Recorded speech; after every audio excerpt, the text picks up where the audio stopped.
big news in football, although I don't think it's going to play itself out the way a lot of San Francisco 49er fans would like it to play out, is the update on Jimmy Garoppolo's alleged broken foot.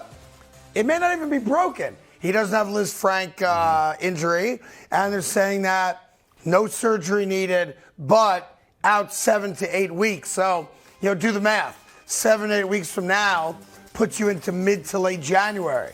If San Francisco is still playing football in mid to late January, that means that Brock Purdy has gotten the job done and has led them to the NFC Championship game. Right. At that point, Garoppolo is not playing, right? Yeah, well, here would be the good part. Remember, he came off the bench this year in Week 2 against Seattle after Trey Lance broke his ankle. Right. Okay, so he came off the bench. Remember, he hadn't played at all in the preseason. They didn't even give him a playbook during the preseason. He was working out on the side. Yep. So then he comes back and they agree to terms, and he starts playing. He had really taken no reps. He'd really done nothing. He comes into that game and plays exceptionally well because he had the shoulder injury and the shoulder surgery in the offseason. It was the non-throwing shoulder, but still. Right. But still. But my point being this is that you're not all of a sudden going to, if you get there, you're not going to replace the quarterback that got you there over the last 5 weeks of the season. And not just that, you're not going to go to a guy who now hasn't played in 2 months in an NFC Championship game. Exactly. But you know what he could be? He could be a legitimate backup for you. He could do the same role he had at the beginning of the season, and then if Purdy gets hurt or doesn't perform well, he can come in. He knows the offense like the back of his hand. So, but it's not like all of a sudden you're going to go, okay, you've been out for 2 months, but go, you're our starting quarterback now. That's not happening. I think it's a much bigger deal for wherever Jimmy Garoppolo goes after this year, right? Sure.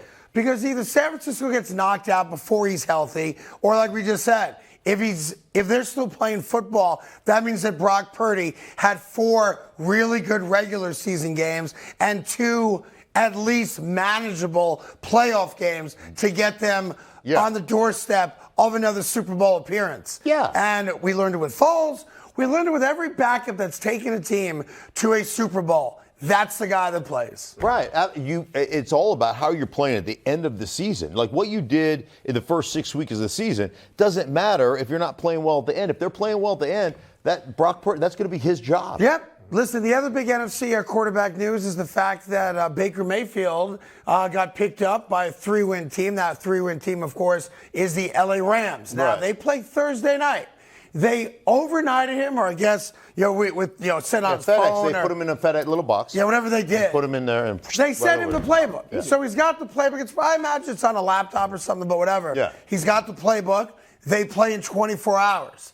Boy, I don't know if you could possibly have Baker Mayfield start for you, but Stafford is hurt, and now Baker Mayfield gets a chance with 4 games to go to try to resurrect his career. So why did the Rams sign him? It's a genius move, and here's why. Matthew Stafford has serious health injuries, right? His neck, his back, concussions, etc. He's already won his Super Bowl. His career's on the back 9, obviously. Right.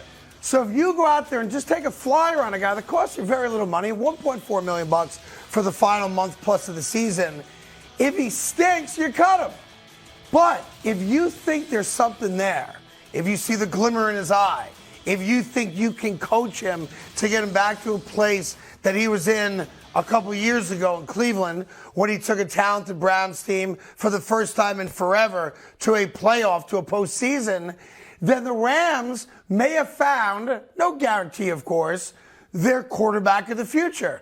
And don't have to now waste a draft pick on trying to develop another quarterback. Yeah, I think the thing you said there that is the most cogent part of that argument that you had, and it was all cogent, but they don't have to waste a draft pick. You know why? They don't have any draft picks. They've given them all away, right? So what are you going to get with the 7th round pick or whatever? You're not going to get a starting quarterback. No. Right. So to me, you may get Mr. Irrelevant like they have in San Francisco. Yeah. But to me, it's a brilliant move because you've given away all your draft picks over the last however many years to procure talent. So this is a guy that had talent. He was the number 1 overall pick in 2018. He's flamed out in Cleveland. He flamed out in Carolina. Maybe you get him back on track, but you don't have any draft picks anyhow, so you might as well get talent where you can get it. And not just that, Baker Mayfield can't make any contract demands. Even if he plays his ass off over the last month of the season and you win a couple games, so what? Now you figure, hey, if we bring him into our system all summer long, right, and we really develop him, you get a starting quarterback literally on the cheap, and you give a kid a chance to resurrect his career. I think it is a brilliant move by the Rams, and there is no downside to it. Your season is a wrap. Your veteran quarterback is banged up. Your talent is getting older. If you can figure out whatever the problems are, whether they're mental, whether they're physical, mechanical, and you can rediscover what made this kid the number 1 overall pick, you just found your quarterback possibly for the next 10 years, and it cost you ugats, which is Yiddish for nothing. Or Italian, either way. But it costs you ugats, which is nothing, right? Oh, good. Yeah, it doesn't sound right when you say it. Ugats. It still doesn't sound right. Watches The Sopranos one time. Right. Hey there. Thank you so much for watching The Carton Show. You can subscribe right here to get all the latest bits and segments from the show. And by the way, while you're at it, we have a lot of great shows on FS1, so check them out too.